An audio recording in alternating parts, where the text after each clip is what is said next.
It may be a surprise to you that we see the official creation Mother's Day so soon, but America has always had a special appreciation for mothers. One name that we see again and again in relation to the holiday is Jarvis, two Jarvises to be exact, Anne and her daughter Anna. Anne Jarvis was an Appalachian homemaker in the mid 1800s that established the first sort of event centered around mothers, that being her Mother's Work Days, in which mothers would get together and work to improve sanitation and water quality in their homes and hometowns in order to reduce sanitation-related diseases. During and after the war, Anne's social activism continued. Throughout the Civil War, she organized women's brigades, asking her workers to do all that they could without regard for which side their men had chosen. And in 1868, she took the initiative to heal the bitter rifts between her Confederate and Union neighbors. Anne's life was one filled with working, advocating, and organizing for the people of her hometown and other Appalachian towns too. Such a life inspired her daughter, Anna, to follow in her mother's footsteps, and so too became a very impactful and well-known feminist. After her mother's death in 1905, Anna began a long campaign to have a special day dedicated just for mothers, Mother's Day. A day to take time and appreciate your mother and the mothers in your life. It started small at first in 1907 when she arranged an annual service to be held at the Methodist Church of Grafton, West Virginia on the second Sunday in May. The same church in which her mother had previously taught about the mothers of the Bible, which inspired Anna to create such a day of dedication. From there, Mother's Day spread far, wide, and fast, even reaching our international friends in Mexico and Canada. It got so popular that the governor of West Virginia, William E. Glasscock, officially proclaimed the second Sunday in May to be Mother's Day in 1912. And after 6 long years campaigning and countless letters sent to men in power and influence, Mother's Day was formally established as a national holiday in 1914 by Woodrow Wilson.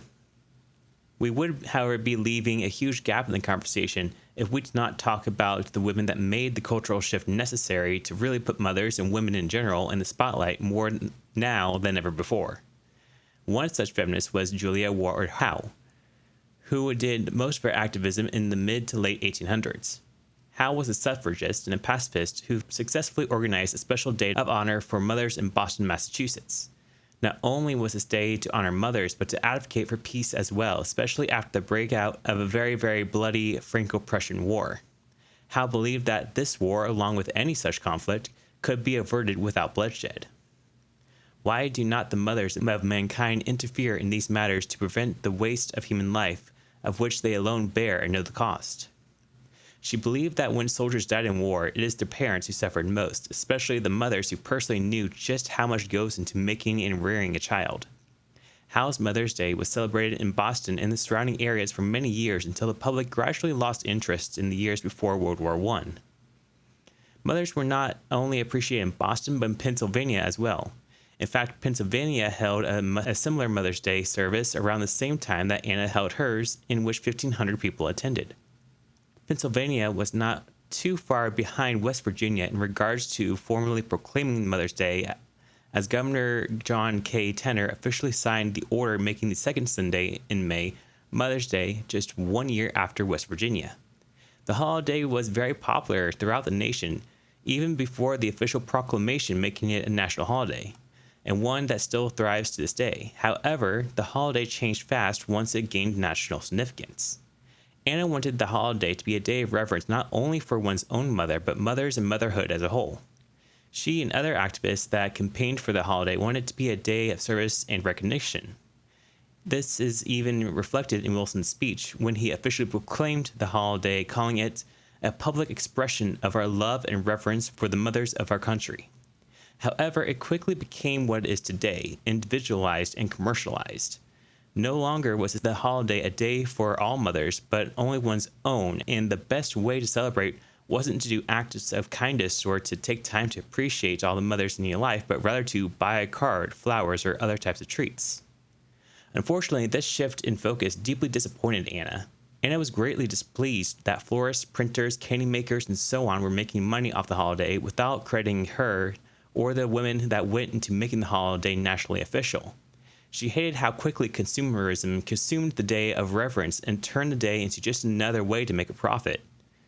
For the last few decades of her life, she would fight to get credit for the holiday, one that would eventually end fruitlessly in 1948 when she died blind, poor, and in a sanatorium.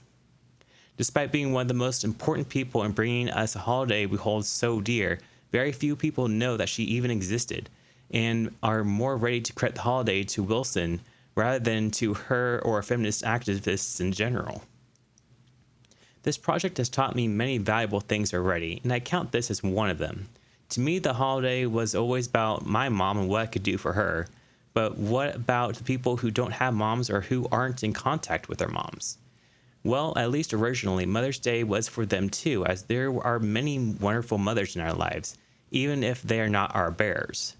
This year, for Mother's Day, instead of sending my mom an obligatory Happy Mother's Day text, I decided to honor Anne and Anna Jarvis by donating to my local food pantry. So I hope everyone had a happy Mother's Day.